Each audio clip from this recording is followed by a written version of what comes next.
Following last week's wonderful annual celebration of our Americana Sunday, as we look forward to July 4th, and now that all the fireworks have been put away for the year, we are back to that long green season with those long passages from the epistles and from the gospel narratives.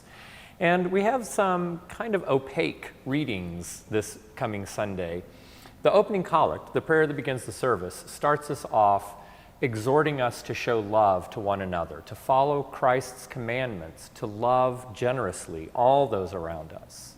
And then we have this very poignant and somewhat difficult, although very relatable passage that Paul writes in his letter to the Romans, where he talks about wanting to do the right thing and never quite being able to do it. That what he wants to do, he doesn't do. What he wants to not do, he sometimes does. And I think we all have that, can relate to that conflict within ourselves, that we know what we want to do to follow Christ's example in the world, and sometimes we fall short of that, and how frustrating that can be in our own discipleship.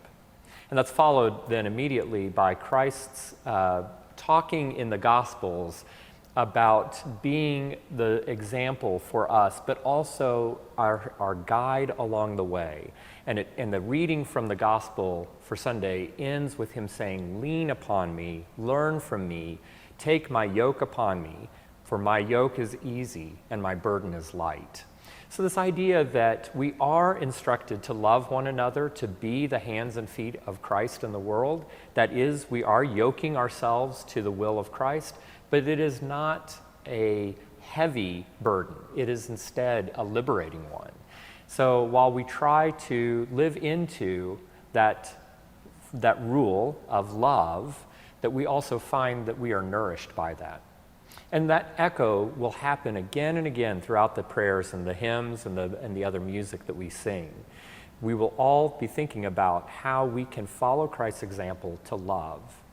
At the offertory, the choir will sing very ancient words, a poem that was certainly written sometime in the 12th century, we think maybe by Saint Bernard of Clairvaux in the Champagne region of France, but we're not exactly sure that Bernard actually penned these words. In Latin, Jesu dulcis memoria.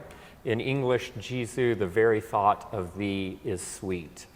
And this is a tune, St. Botolph, that comes from the 20th century. It's in our hymnal several times. Interestingly, it's never paired with these words, although this was one of the first pairings. This tune was written sometime in the early 20th century, and one of the first times it was used was with these words.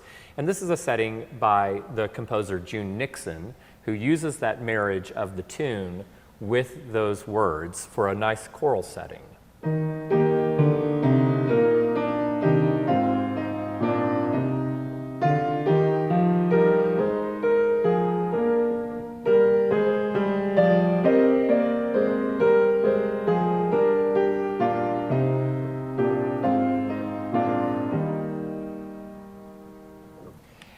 At communion, the choir will also sing Thy Perfect Love, which is, again, another setting of some older words, this time a little bit later, from the 15th century, with one of John Rutter's most beautiful and expressive melodies.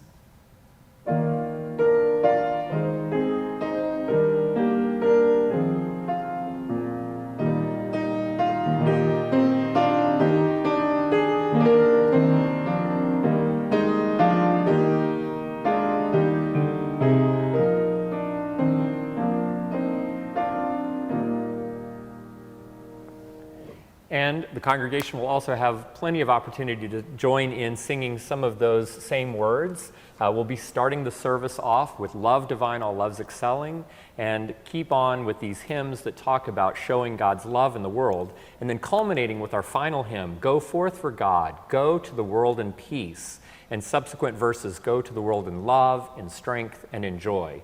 Clearly taking cues from our baptismal covenant in this Eucharistic text. And it's a really strong tune that was composed specifically for these words and honors one of America's and one of the Episcopal Church's great musicians, Dr. Jim Litton. It's a wonderful tune and a wonderful way to send us out on our way as we go out to share the love of Christ with the world around us.